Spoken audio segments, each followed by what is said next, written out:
राकेश मैं देव classes YouTube channel पर सभी प्रिय विद्यार्थियों का बहुत बहुत अभिनंदन करता हूं। मैं भारतीय संविधान के विषय में आपसे परिचर्चा कर रहा था। मैंने कल आपको जो पहला मेरा फर्स्ट वीडियो था उसमें भारतीय संविधान की मांग और भारतीय संविधान के साथ साथ मैंने संविधान शब्द की उत्पत्ति, संविधान के प्राचीनतम स्रोत के बारे में बात की। आज मैं आपको भारतीय संविधान में आगे की कुछ महत्वपूर्ण तथ्यों के बारे में बताऊंगा और आज का मेरा विषय है संविधान सभा। आज हम संविधान सभा की बात करेंगे कि भारतीय संविधान बनाने वाली ये संविधान सभा का गठन किस प्रकार से होगा, संविधान सभा में मेंबरों का चयन किस प्रकार से किया गया, ये मैं आज आपसे परिचर्चा करूंगा। भारतीय संविधान की अनुमति के लिए ब्रिटिश सरकार ने, अंग्रेजी सरकार ने पहली बार एक मिशन भेजा और उस मिशन का नाम है क्रेप्स मिशन। क्रेप्स मिशन संविधान सभा की अनुमति देने के लिए भारत आने वाला पहला मिशन है। Cripps mission Stafford Cripps, Stafford Cripps के नेतृत्व में यह मिशन भारतीय संविधान की अनुमति देने के लिए 22 मार्च 1942 में भारत आया। ये मिशन किस पार्टी का मिशन था? ये मिशन इंग्लैंड की ब्रिटेन क्राउन पार्टी का मिशन था और इंग्लैंड के प्रधानमंत्री बैस्टन चर्चिल ने इसका गठन किया। बैस्टन चर्चिल ब्रिटेन क्राउन या कंजर्वेटिव पार्टी के ही प्रधानमंत्री थे। आज भी जो वर्तमान इंग्लैंड के जो प्रधानमंत्री है 55वें बोरिस जॉनसन, वो भी क्राउन पार्टी या कंजर्वेशन पार्टी के ही थे। इसे आज कंजर्वेशन पार्टी कहते हैं। प्रधानमंत्री चर्चिल ने ये स्टेफोर्ड क्रेप्स के नेतृत्व में ये मिशन भारतीय संविधान की अनुमति के लिए भारत की धरती पर भेजा। ये मिशन 22 मार्च 1942 को भारत आया। इसे 1942 का क्रेप्स मिशन भी कहते हैं। आपसे प्रश्न किस प्रकार से पूछे जाते हैं, मैं आपको बता देना चाहता हूं कि क्रेप्स मिशन किसके नेतृत्व में भारत आया? Stafford crabs. क्रेप्स मिशन के समय इंग्लैंड के प्रधानमंत्री कौन थे? Bastion Churchill. वर्तमान प्रधानमंत्री भी इंग्लैंड के इसी पार्टी के क्राउन पार्टी या कंजर्वेशन पार्टी के ही थे। जो वर्तमान में प्रधानमंत्री है बोरिस जॉनसन।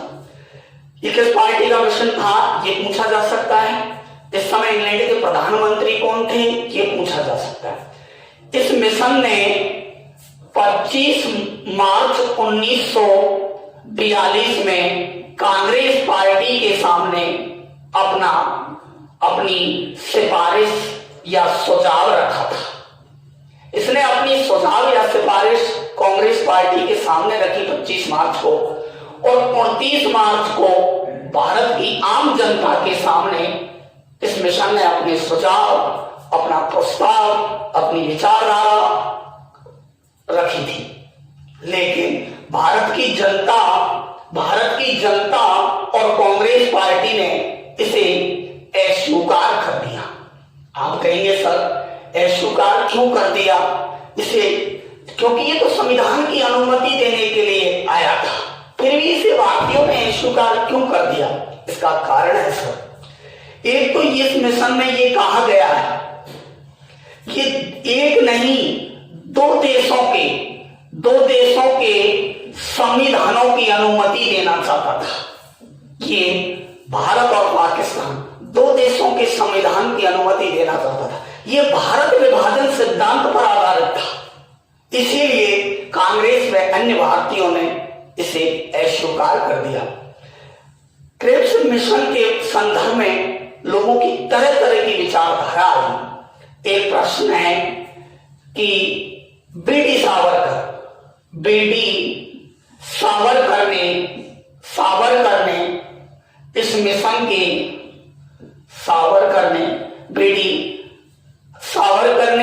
इस मिशन के बारे में ही कहा था। बीडी सावरकर क्या कहते हैं 1942 के क्रिप्स मिशन के बारे में? 1942 के क्रिप्स मिशन के बारे में कहते हैं बीडी सावरकर, विनायक दामोदर सावरकर, कि भारत क्रिप्स के बाप की बापोती नहीं है जो भारत के टुकड़े टुकड़े कर देगा, ये बीडी सावरकर ने कहा। प्रश्न आपसे पूछा जा सकता है कि भारतीय संविधान के संदर्भ में, भारतीय संविधान की अनुमति के संदर्भ में क्रिप्स मिशन के खिलाफ या क्रिप्स मिशन के विरोध में ये किसने कहा कि भारत क्रिप्स के बाप की बापोती नहीं है जो भारत के टुकड़े टुकड़े कर दे? तो बीडी सावरकर। क्रिप्स मिशन को जब अस्वीकार किया गया तो इस पर और भी लोगों ने टिप्पणी की थी। आपको एक यहां ऐसा प्रश्न बनता है, विद्यार्थी बार फिर मेरी बात थोड़ी सिंसियर होकर सुने, आप समझने की कोशिश करें। एक प्रश्न ये सावरकर वाला, इसी परिभाषा एक और व्यक्ति ने इसकी आलोचना में कहा, वो है गांधी जी और नेहरू जी।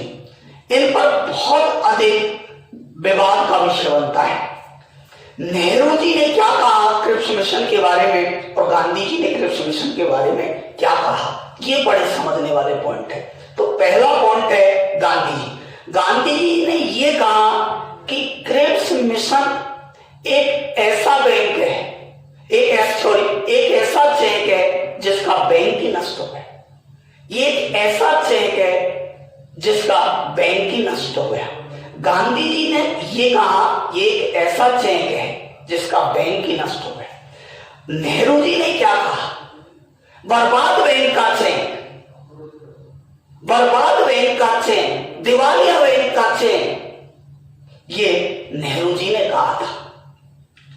क्रिप्स मिशन जब अस्वीकार कर दिया गया, क्रिप्स मिशन ने ये भी कहा कि द्वितीय विश्व युद्ध के बाद भारतीय संविधान की अनुमति दी जाएगी। एक प्रश्न और भी अगर आप यहां से बन सकता है, मैं आपको बता रहा हूं, संविधान सभा की अनुमति देने के लिए आए मिशन, ये अमेरिका के राष्ट्रपति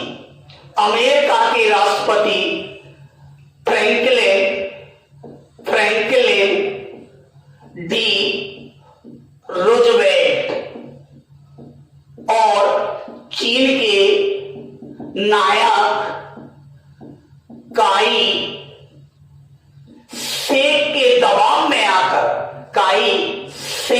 दबाव में इन दो व्यक्तियों के दबाव में आकर ब्रिटिश सरकार ने, कंजर्वेटिव पार्टी ने, प्रधानमंत्री चर्चिल ने इस मिशन को भारत भेजा था। प्रश्न ऐसे भी पूछा जा सकता है, अमेरिका के राष्ट्रपति फ्रैंकलिन डी रूजवेल्ट ने दबाव बनाया ब्रिटिश पर, अंग्रेजों पर दबाव बनाया, काई शेक चीन के नायक ने दबाव बनाया, इसीलिए ये क्रिप्स मिशन 1942 का भारत आया। लेकिन ये क्रिप्स मिशन भारतीयों ने, कांग्रेस ने पूर्णतः अस्वीकार कर दिया। प्रश्न इसी संदर्भ में आगे मैं बताना चाह रहा हूं, वो देखिए सर।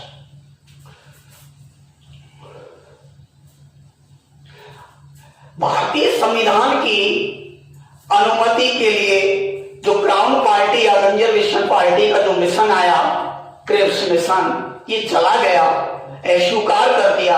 इसके बाद इंग्लैंड में चुनाव हुए और इंग्लैंड में जो चुनाव हुए, ब्रिटेन में जो चुनाव हुए, उनमें चर्चिल की कंजर्वेशन पार्टी प्रधानमंत्री चर्चिल हार गए और लेबर पार्टी की सरकार बनी ब्रिटेन में और लेबर पार्टी के प्रधानमंत्री सर एटली इंग्लैंड के प्रधानमंत्री बन गए। लेबर पार्टी के सर एटली प्रधानमंत्री बन गए और लेबर पार्टी की सरकार आ गई। लेबर पार्टी ने अपने चुनावी अभियान में भी भारतीय संविधान की अंतिम अनुमति की बात को कहा कि भारतीयों को उनके संविधान बनाने की अंतिम अनुमति दी जाए। लेबर पार्टी ने सर एटली ने अपने तीन मंत्रियों का एक मिशन भारत भेजा। उस मिशन का नाम है 1946 का कैबिनेट मिशन। 1946 का कैबिनेट मिशन 24 मार्च 1946 में भारत आया। भारतीय संविधान की अनुमति, अंतरिम सरकार की अनुमति, भारतीय संविधान की अनुमति देने के लिए आए 1946 के कैबिनेट मिशन के अध्यक्ष थे लॉर्ड पैथिक लॉरेंस। इसको इस मिशन का अध्यक्ष बनाया गया और दो सदस्य बनाए गए। एक सदस्य थे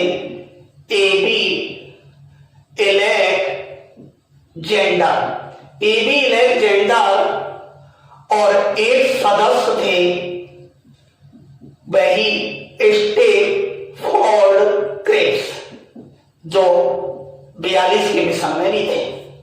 यानी हम इस तरह से याद कर सकें, जैसे हम इसको लाड को नहीं लिखें, PAS पास, अर्थात तीन व्यक्तियों का मिशन है। पैथिक लॉरेंस अध्यक्ष थे, सदस्य एबी अलेक्जेंडर थे, एक सदस्य स्टेफोर्ड क्रेब्स थे। अब प्रश्न यहां बनता है, पहला किस पार्टी का है ये मिशन? लेबर पार्टी का। प्रधानमंत्री उस समय जब 1946 का कैबिनेट मिशन भारत आया, उस समय इंग्लैंड के प्रधानमंत्री सर एटली। प्रश्न यहां ये बनता है, सर ये भारत सचिव मंत्री थे तीनों, इसीलिए तो इसका नाम कैबिनेट रखा गया। ये भारत सचिव पद पर थे। एबी अलेक्जेंडर ये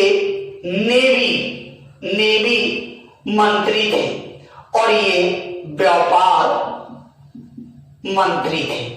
ये तीन मंत्री थे।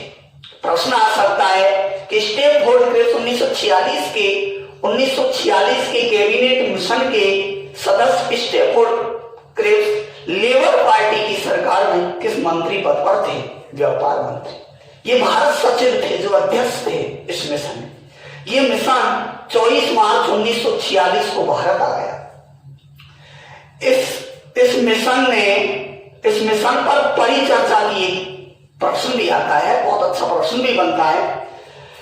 5 मई से 11 मई 1946 को इस मिशन ने एक दो दलीय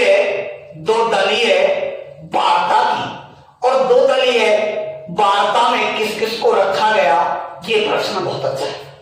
इसमें कांग्रेस पार्टी की ओर से नेहरू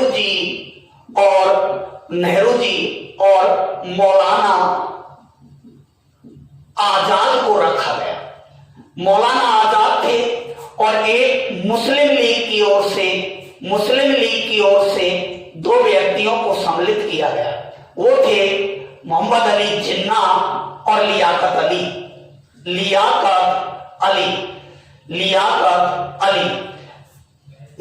मुस्लिम लीग की ओर से दो व्यक्तियों को लिया गया। इसमें एक थे मोहम्मद अली जिन्ना और दूसरे थे लियाकत अली और मोहम्मद अली जिन्ना और कांग्रेस की ओर से नेहरू जी, पंडित जवाहरलाल नेहरू और मौलाना आजाद के बीच ये द्विदलीय वार्ता हुई। ये द्विदलीय वार्ता 5 मई से 11 मई 1946 के मध्य हुई और इस इस 2 दलीय वार्ता सफलतम रही और इसके बाद 16 मई 1946 में इस मिशन को भारतीयों ने क्या कर लिया, शुरू कर। ये और बड़ा प्रश्न बनता है। 2 दलीय वार्ता का टाइम याद रखना है। 2 दलीय वार्ता में कांग्रेस की ओर से प्रतिनिधित्व किसने किया? नेहरू जी, मौलाना साहब। मुस्लिम लीग की ओर से जिन्ना, लियाकत अली। यह ध्यान रखेंगे प्लीज। और इस मिशन को भारतीयों ने कब स्वीकार किया? तो 16 मई 1946 में इस मिशन, कैबिनेट मिशन को स्वीकार कर लिया और इस मिशन ने ही भारतीय संविधान सभा की अंतिम क्या दी, अनुमति प्रदान की। भारतीय संविधान सभा के साथ साथ इसने अंतरिम सरकार की भी अनुमति दी। स्वतंत्रता का पहला पैगाम माना जाता है 1946 के कैबिनेट मिशन को। भारतीयों को स्वतंत्रता की खुशबू पूर्णतः आने लगी थी 1946 के कैबिनेट मिशन। 1946 के कैबिनेट मिशन से तमाम प्रश्न जिस प्रकार के कंपटीशन में बनते हैं, आप RAS 3 दीजिए, आप यूपीएससी के एग्जाम दीजिए, उनमें इस टाइप के प्रश्न आते हैं। ये पास शब्द से याद रखें। लॉर्ड पैथिक लॉरेंस, ए से एबी अलेक्जेंडर, एस से स्टैफोर्ड क्रिप्स। ये है 1946 का कैबिनेट मिशन।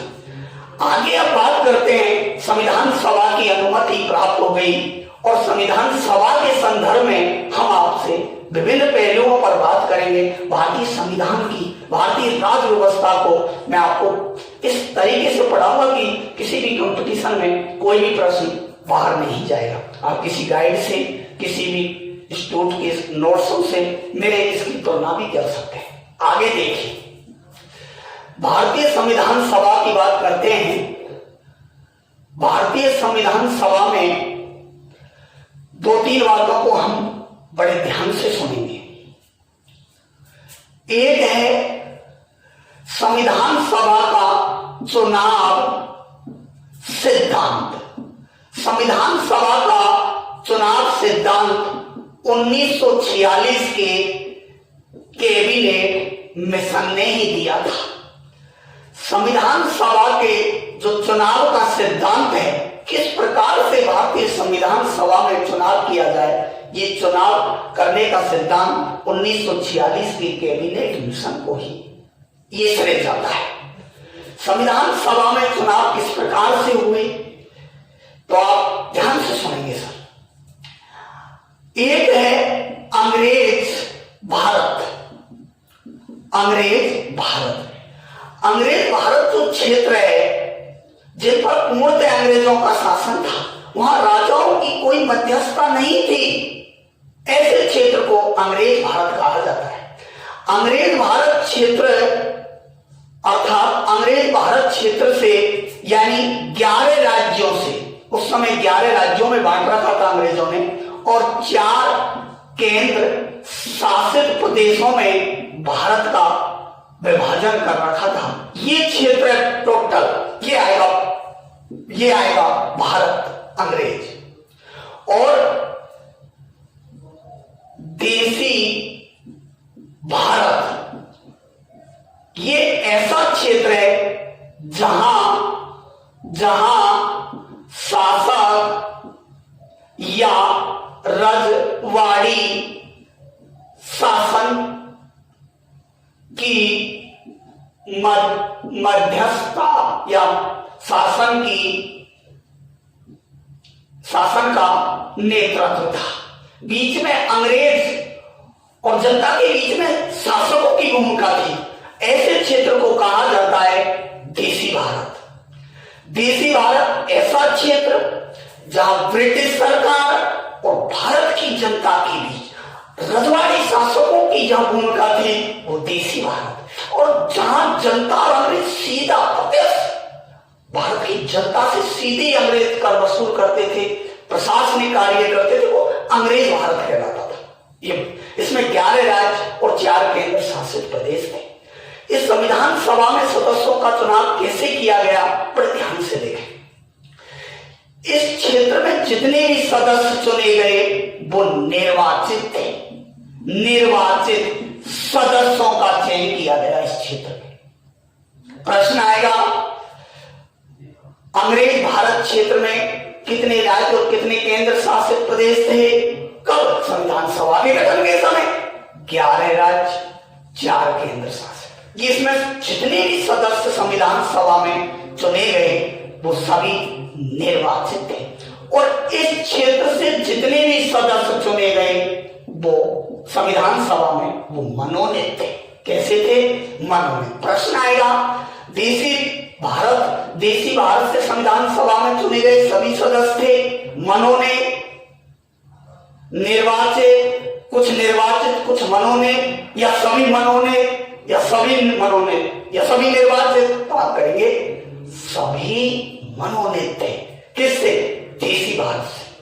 और प्रश्न है, अंग्रेज भारत क्षेत्र से चुने गए संविधान सभा के सभी सदस्य कैसे थे? तो सभी सदस्य निर्वाचित थे। यहां संविधान सभा में सदस्य चुनने का एक और विषय है। जब संविधान सभा का गठन किया गया उस समय भारत की आबादी जनसंख्या 40 करोड़ थी और 1946 के कैबिनेट मिशन ने एक प्रारूप पेश किया कि 10 लाख की आबादी पर संविधान सभा में 10 लाख की आबादी पर एक सदस्य का चयन होगा। कितनी आबादी पर? 10 लाख। और उस समय आबादी कितनी थी? लगभग 40 करोड़। इसीलिए संविधान सभा में सर्वप्रथम कितने सदस्यों का चयन करने का निर्णय लिया? 389 सदस्य संविधान सभा में चुनने का निर्णय लिया और ये सुझाव दिया 1946 के कैबिनेट मिशन ने। 1946 के कैबिनेट मिशन ने संविधान सभा में इतने सदस्यों का निर्धारण किया और 10 लाख की आबादी पर एक सदस्य का चयन किया जाएगा। उस समय लगभग 40 करोड़ आबादी थी, 10 लाख पर एक सदस्य चुनना था संविधान सभा में, इसीलिए सदस्यों का निर्धारण 389 के लगभग आया। अब इनमें से कितने सदस्य निर्वाचित थे, कितने सदस्य मनोनीत थे, ये आपको निर्धारण करना। यानी देशी भारत से कितने सदस्य थे और अंग्रेज भारत से कितने। अंग्रेज भारत क्षेत्र मैंने 2 भागों में बांटा है।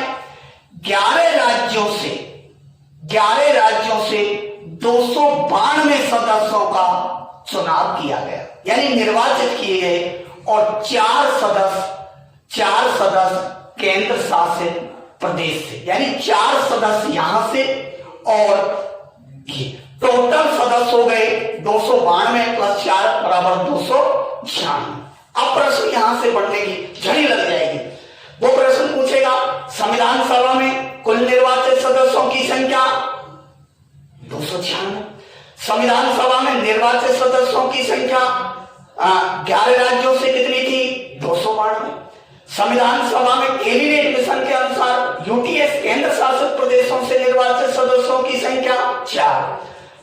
संविधान सभा में अंग्रेज भारत से कुल कितने सदस्य चुने गए? 296। इस प्रकार से आप इसमें से प्रश्न बना सकते हैं।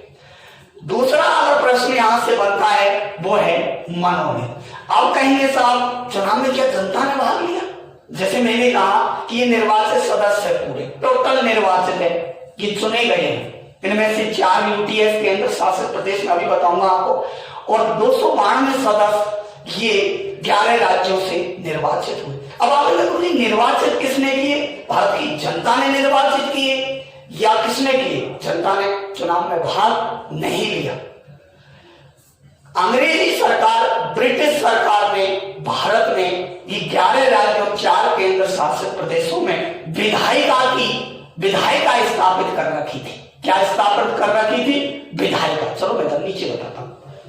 यहां दोनों जगह विधायिका थी, यहां राज्य विधायिका थी और विधायिका के विधानसभा सदस्य थे। इन विधानसभा सदस्यों ने इस विधायिका, कुल विधायिका कितनी ने भाग लिया?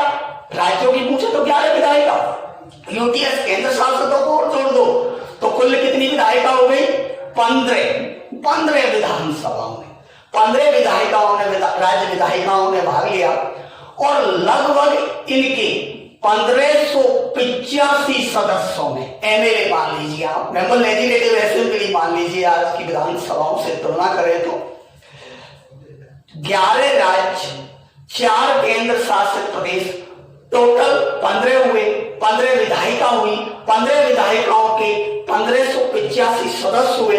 इन 1585 सदस्यों ने ये 296 सदस्यों का चयन किया। अब 4 सदस्य केंद्र शासित प्रदेश से और 200 शेष। प्रश्न याद रखें आप कि ये संविधान को बनाने वाली, संविधान की जननी, संविधान बनाने वाली सभा, संविधान सभा, इस संविधान सभा में निर्वाचित सदस्य कितने थे? केंद्र शासित प्रदेश से कितने थे? 4। राज्यों से निर्वाचित कितने थे? 204। इनका चुनाव निर्वाचित है, इसलिए मैंने चुनाव होना है, चुनाव हुआ। चुनाव में किसने भाग लिया? भारत की जनता ने भाग नहीं लिया। चुनाव में राज्य विधायिकाओं ने भाग लिया। 15 विधायिकाओं के मेंबर यानी 1585। याद रखें, आपको गाइडों में देखना मिलेगा ही नहीं। सर ऐसे नहीं होता है कि आप गाइड से नौकरी लग सकते हैं किसी एक टीचर से, नहीं, आपको पूरा पढ़ना पड़ेगा, आपको बहुत कुछ अलग हटकर करना होगा। जैसे ही 1585 सदस्य, कुल कितनी विधायिका? 15। अब प्रश्न आता है कि ये शेष जवाब देसी भारत में पूरे मनोनीत सदस्य थे, यहां चुनाव नहीं हुआ। देसी भारत क्या है? ऐसा क्षेत्र जहां अंग्रेज और भारत की जनता के बीच देसी रजवाई राजाओं की हुकूमत चलती थी, वह देसी भारत से 93 सदस्यों का चयन किया गया। लेकिन ये पूरे ही सदस्य क्या थे? मनोनीत। इनका चुनाव नहीं हुआ। अब प्रश्नों की यहां एक बहुत बढ़िया प्रश्न है कि संविधान सभा के जो चुनाव हुए, इनका निर्वाचन अधिकारी कौन था? संविधान सभा के चुनाव हुए तो इसका निर्वाचन अधिकारी कौन था? संविधान सभा का निर्वाचन अधिकारी था एच.बी. आयंगर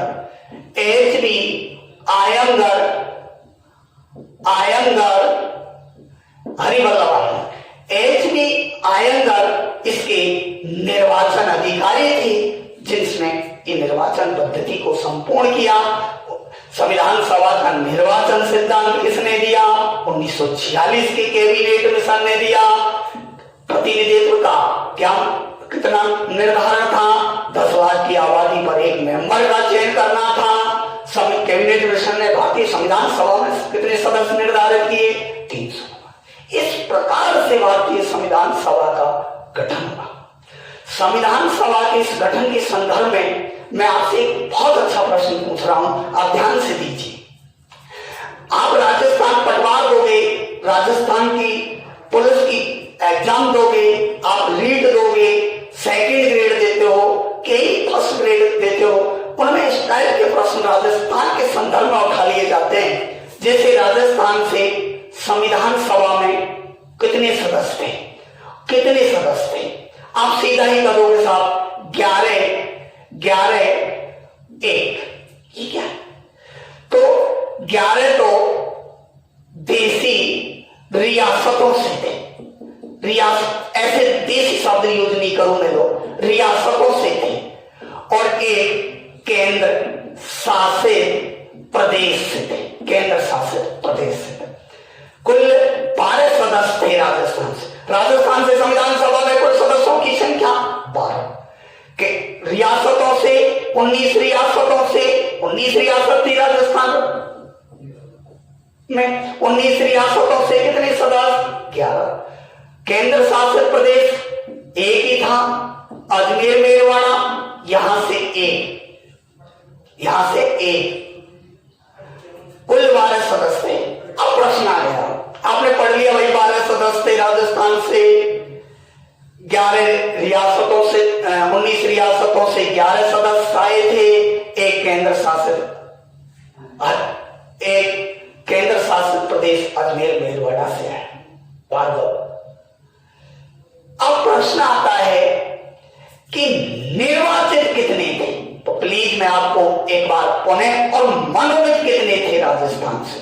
तो प्रश्न देखिए बेटा एक बार, मेरे सभी इस चैनल पर पढ़ने वाले, देव क्लासेज यूट्यूब चैनल पर पढ़ने वाले मेरे प्रिय विद्यार्थियों, एक बार इस प्रकार के प्रश्न को देखिए, फिर आप गाइड से तुलना कीजिए, क्या हम उस गाइड में से प्रश्नों का मिश्रण मिल रहा है या नहीं। ये आपका बहुत बड़ा प्रश्न, ये नजर आपका जरूर होना चाहिए, ऐसी नजर होनी चाहिए कि क्या पढ़ा रहा है, क्या पढ़ना है, एग्जाम में क्या आएगा, क्या ऐसा प्रश्न आएगा तो हमसे होगा या नहीं, वो देखिए।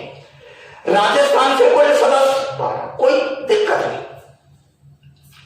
निर्वाचित कितने थे? 1। अब यहां देखिए, अब यहां देखिए, निर्वाचित केंद्र शासित राजस्थान में कोई रियासत, देशी रियासत, तो पूरे ये 11 सदस्य मनोनीत थे। तो राजस्थान, प्रश्न आ जाए, राजस्थान में संविधान सभा में राजस्थान से कुल कितने मनोनीत सदस्य भेजे गए?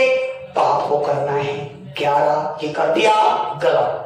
अब खोलिए कर और देखिए यूट्यूब चैनल पर क्या पढ़ना है, क्या पढ़ाना है, क्या पढ़ रहे हैं, क्या प्रश्न फंस सकता है, क्या वो इस टाइप के प्रश्नों को नहीं खोल पाते। अब उसने प्रश्न पूछ लिया राजस्थान से मनोनीत कितने थे? तो मनोनीत कितने थे? 11।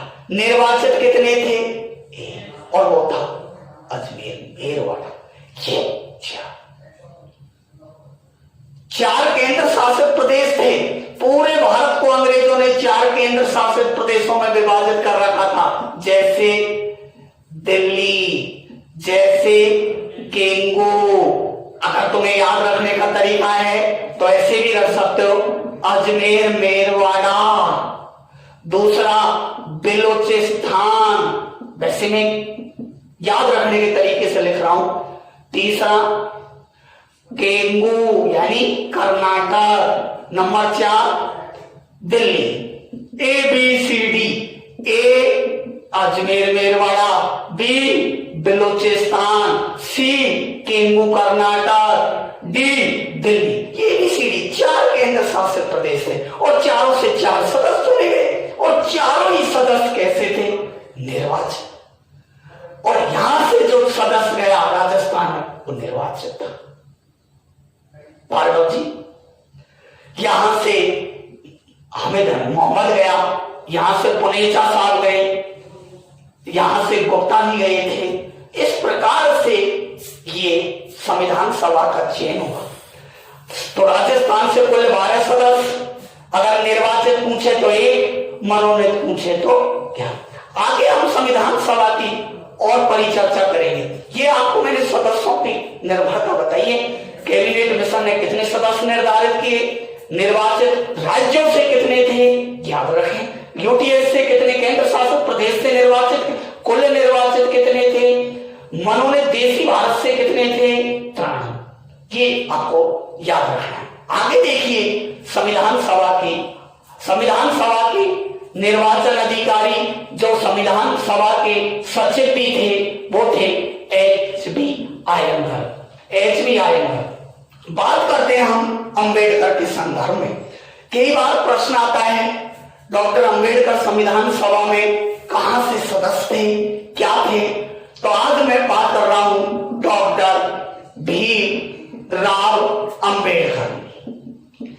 कई बार प्रश्न को संदर्भ नहीं बनाकर के सीधा ही पूछ लिया जाए कि डॉक्टर भीमराव अंबेडकर भारतीय संविधान सभा में सदस्य थे बंगाल, बॉम्बे, मध्य प्रदेश या बांग्लादेश या बंगाल। तो किस प्रकार से हल करोगे, बड़ी दुविधा आती है। डॉक्टर भीमराव अंबेडकर का संविधान सभा के संदर्भ के प्रारंभिक इतिहास में कोई विशेष योगदान नहीं मिलता है। वैसे तो सम्मानित तो है ही। केवी राव ने यहां तक कह दिया, केवी राव ने अंबेडकर के बारे में यह कह दिया ये भारतीय संविधान का जनक भी है और भारतीय संविधान की जननी भी है।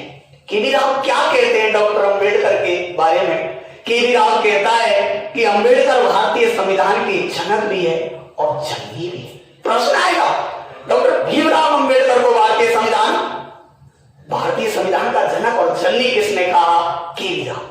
डॉक्टर भीमराव अंबेडकर के बारे में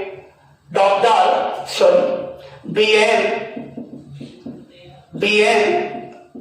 राव, इसको पढ़ने से पहले एक बात पहले सदस्यता की पढ़ लीजिए, फिर मैं आपको इसके और बारे में बताऊंगा। डॉक्टर भीमराव अंबेडकर सबसे पहले मुंबई से संविधान सभा का चुनाव लड़े थे, लेकिन चुनाव हार गए थे। संविधान सभा का चुनाव हार गए थे।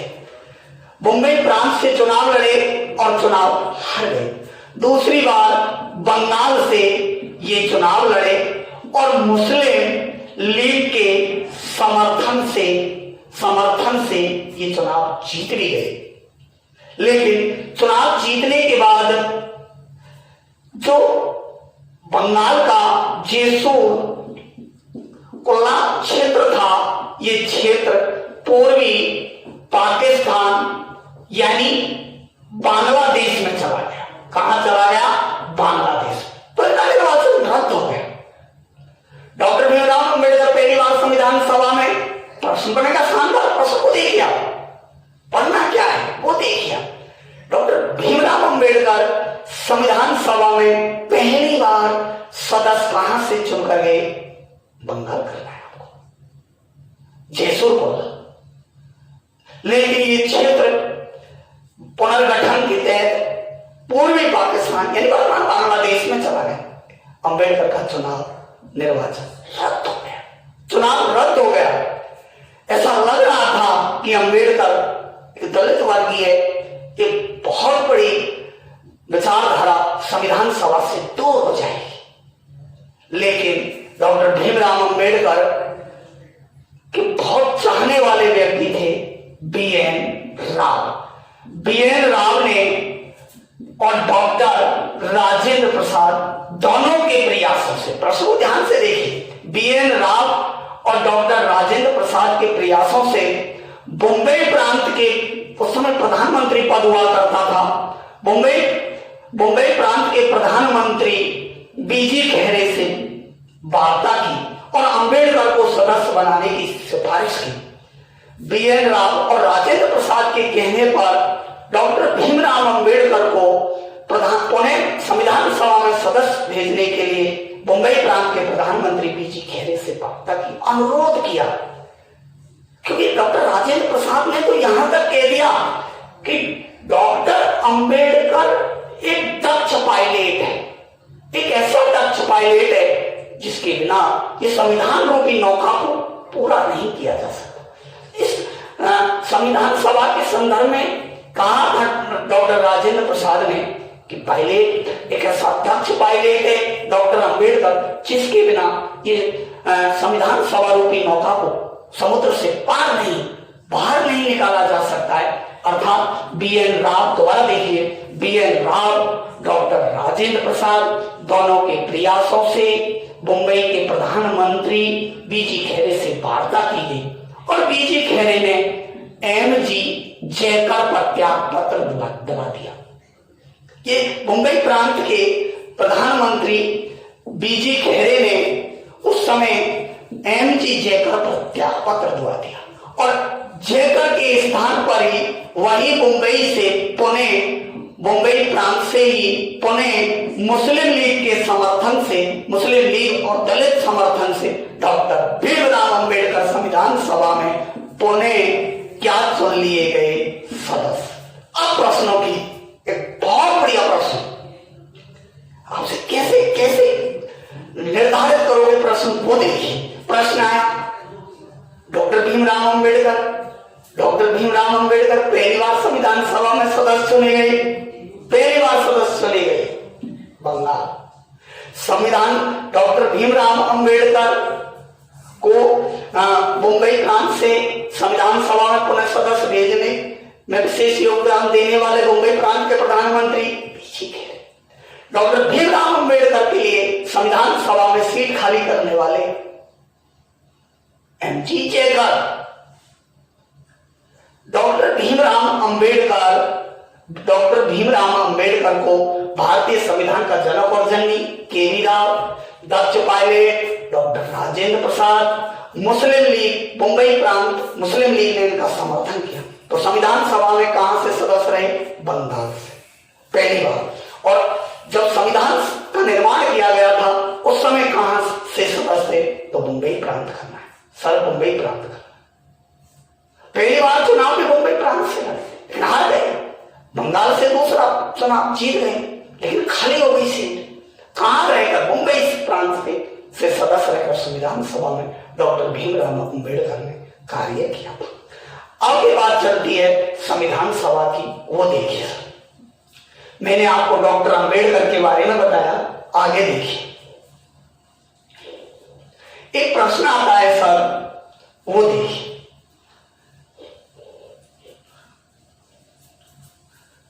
डॉक्टर भीमराव अंबेडकर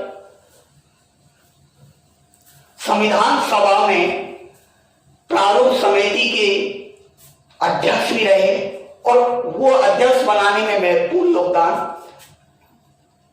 बीएन राव का ही रहा। अब देखिए, बीएन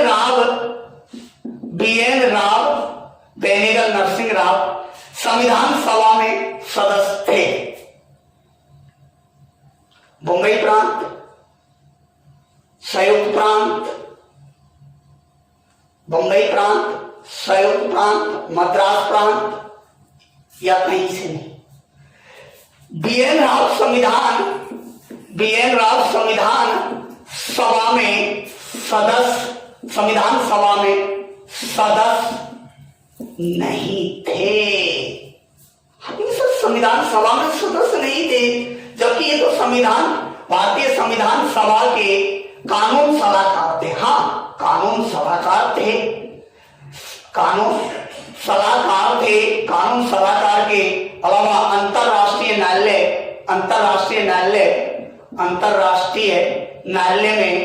अंतरराष्ट्रीय न्यायालय में जो नीदरलैंड के हेग शहर में, उसमें न्यायाधीश बनने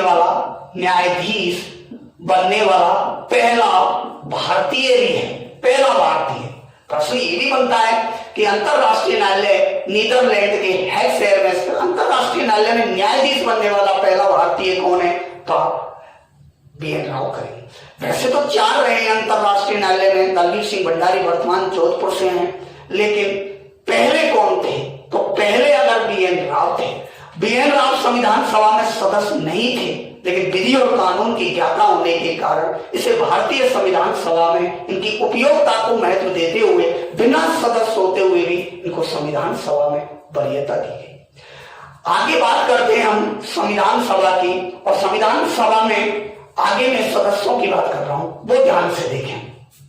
मैंने संविधान सभा में अभी मेंबरों की बात की, सदस्यों की, कि 1946 के कैबिनेट मिशन ने 389 सदस्यों का चयन का निर्धारण किया था। लेकिन प्रश्न आता है 15 अगस्त 1947 को, यानी भारत विभाजन के बाद या स्वतंत्रता के बाद, दोनों प्रश्नों का एक ही मतलब है, स्वतंत्रता के बाद या फिर ऐसे भारत विभाजन के बाद संविधान बनाने वाली संविधान सभा में सदस्यों की संख्या कितनी थी? तो इन दोनों के बाद भारतीय संविधान सभा में सदस्यों की संख्या कितनी निर्धारित की गई? तो निर्धारित थी 299 सदस्य थे। अब 299 में भी अंग्रेज भारत से 229 थे और 70 देशी भारत से थे। तो प्रश्न याद रखें, स्वतंत्रता के समय भारतीय संविधान सभा में सदस्यों की संख्या कितनी थी? तब भी 299। 15 अगस्त 1947 के बाद कितनी थी? वही 299। भारत विभाजन के बाद संविधान सभा में सदस्यों की संख्या वही 299। लेकिन 15 अगस्त 1947 के बाद या स्वतंत्रता के बाद अंग्रेज भारतीय सदस्यों की संख्या संविधान सभा में कितनी थी? तो 229। और देसी भारत से कितनी थी? 70। एक प्रश्न आता है सर, एक प्रश्न आता है बहुत बड़ा। कई लोगों ने, आपने कभी सोचा होगा, आप गणित लगा देते हो पॉलिटिकल में, कभी इस प्रकार का कोई गणितीय सिद्धांत लागू नहीं होते हैं, क्योंकि संविधान सभा के सदस्य की विचारधारा एक नहीं थी। भारत विभिन्न विचारधारा, विभिन्न रियासती रजवाड़ी, विभिन्न प्रांत व यूटीएसओ में विभाजित था, इसलिए यहां एक विचारधारा नहीं थी। ये सदस्य थे कुल जो 1946 के कैबिनेट मिशन ने निर्धारित किए थे। अब मैंने कहा कि 9 दिसंबर 1946 को संविधान सभा की पहली बैठक हुई।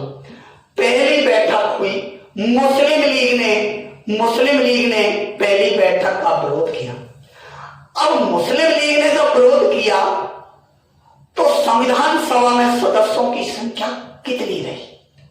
आप कहेंगे साहब मुस्लिम लीग के सदस्य कितने थे? 73। मैं कहूंगा मुस्लिम लीग के 73 थे। अगर 73 किए जाए तो 316 और रही कितनी? 324।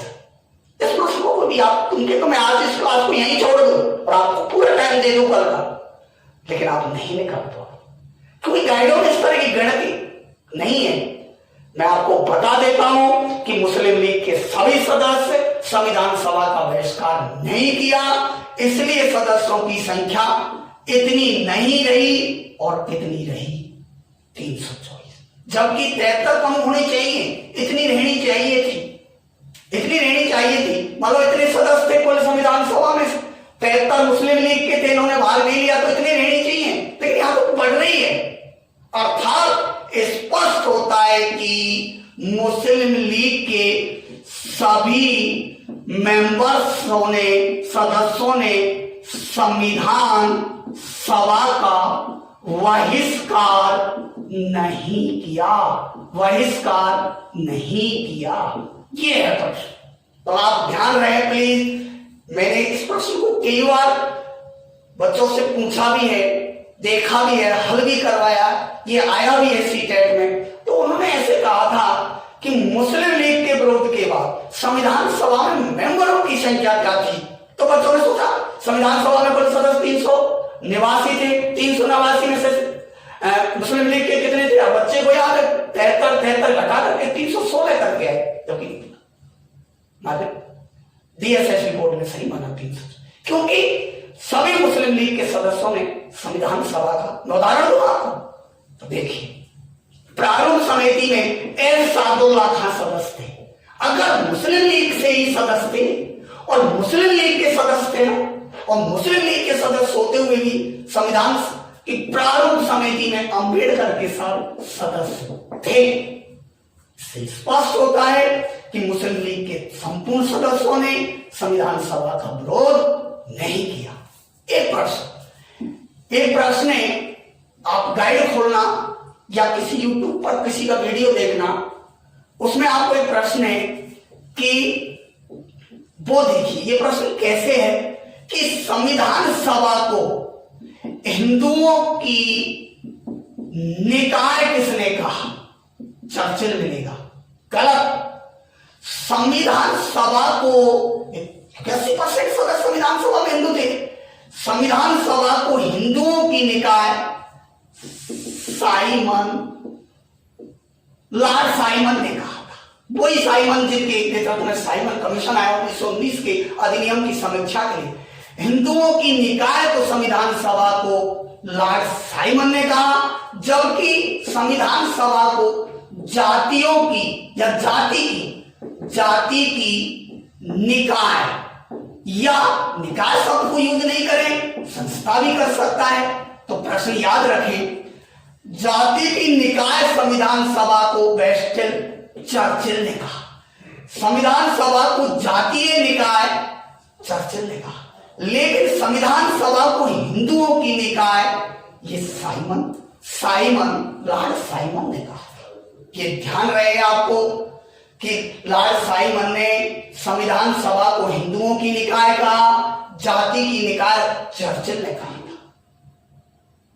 संविधान सभा के संदर्भ में कल आगे चलेंगे।